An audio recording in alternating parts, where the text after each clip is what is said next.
فاصله سوم هر نوت تا نوت بعدی تریاد رو به وجود میاره. وقتی نوت ها روی همدیگه قرار بگیرن با فاصله تریاد آکورد رو به وجود میارن و آکوردها با همدیگه هارمونی رو.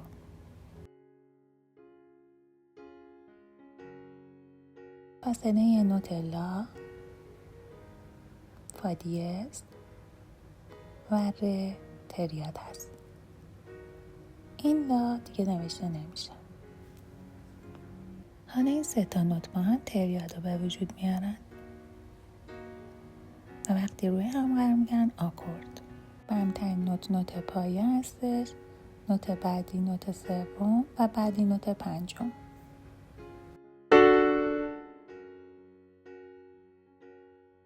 فاصله نوت ر تا فا دیез سوم ماژوره و فا دیز تا لا سوم مینور. پس تریاد ماژور داریم.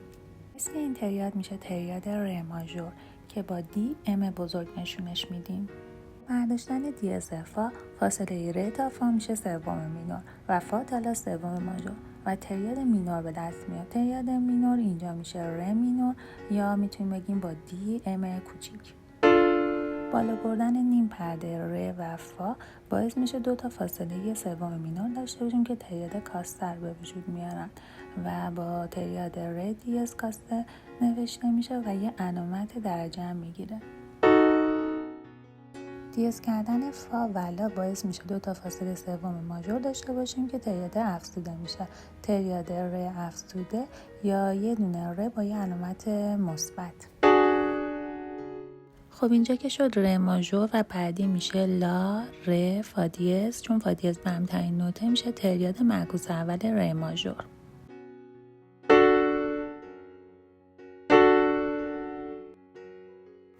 در اینجا نوت های سل، سی و ر به من آکورد سل ماژور رو میدن.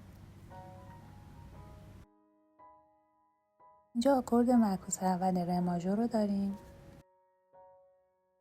اینجا نوت های سی، ر و فا دیز معکوس دوم سی مینور رو به وجود میارن که فا دیز برمترینه و فا دیز اینجا چون نوت پنجم بوده معکوس دوم به وجود میاد. نوت های دو، می و لا دیز به من آکورد لا دیز کاستر رو میدن که این تریاد بهش دیمینیش تریاد هم میگن. صدای نامطبوعی داره و تضاد خوبی ایجاد میکنه. باید حل بشه. بر رفع تنش می به ر میره و لا دیز به سی که یه فاصله سوم داره. اینجا هم نوت ر، فا دیز و سی آکورد سی مینور رو به وجود میارن. در اینجا نوت های می، سی و سل دیز معکوس اول می ماژور رو میدن چون سل دیز برمترینه. نوت لا، دو و می آکورد لا ماژور رو بر ما درست میکنه و نوت های ر، فا دیز و لا به من میدن آکورد ر ماژور.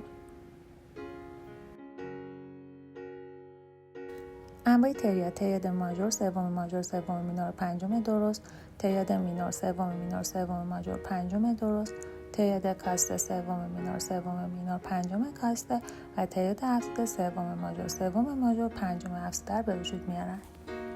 مثل همیشه ممنونم که تا اینجا ویدیو همراه هم بودین. اگر ویدیو رو دوست داشتین لایک کنین و منتظر ویدیوهای بعدی هم باشین.